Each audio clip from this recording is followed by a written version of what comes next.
அண்மை செய்தியை பார்த்துக் கொண்டிருக்கிறோம். திருத்தணியில் காங்கிரஸ் பிரமுகர் கொலை செய்யப்பட்ட வழக்கு தொடர்பாக ஒருவர் கைது செய்யப்பட்டிருக்கிறார்.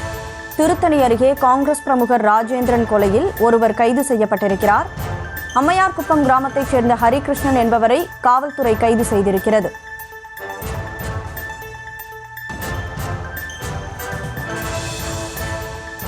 கஞ்சா போதையில் ராஜேந்திரனை தலையில் கல்லால் அடித்து கொலை செய்தது விசாரணையில் தெரிய வந்திருக்கிறது. என்ன நடந்தது என்ற கூடுதல் விவரங்களை வழங்குவதற்காக செய்தியாளர் செந்தில் இணைப்பில் இருக்கிறார்.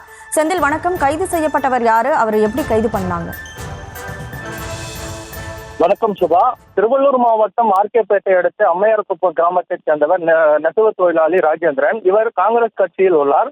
நேற்று நள்ளிரவு 12 மணி அளவில் ராஜேந்திரன் சிறுநீரகம் கழிக்க வீட்டின் அருகே பின்புறம் சென்றுள்ளார். ஆனால் நீண்ட நேரம் ஆகியும் அவர் வீட்டிற்கு வராததால் வீட்டில் தூங்கிக் கொண்டிருந்த அவரது மனைவி வீட்டின் வெளியே சென்று பார்த்தபோது ராஜேந்திரன் ரத்த காயங்களுடன் இறந்து இருப்பதை பார்த்து அதிர்ச்சி அடைந்தார். பின்னர் பொதுமக்களின் தகவலின் பேரில் பிரேதத்தை கைப்பற்றிய ஆர்கேபேட்டை போலீசார் வழக்கு பதிவு செய்து விசாரணை மேற்கொண்டனர். விசாரணையில் ராஜேந்திரன் கொலை வழக்கில் அதே கிராமத்தைச் சேர்ந்த ஹரிகிருஷ்ணன் என்ற வாலிபரை போலீசார் கைது செய்து விசாரணை மேற்கொண்டனர்.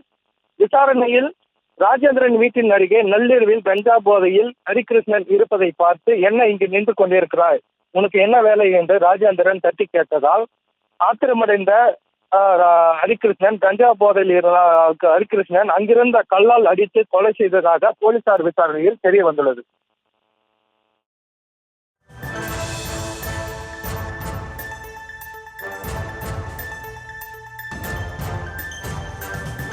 விவரங்களை வழங்கியதற்கு நன்றி செந்தில்.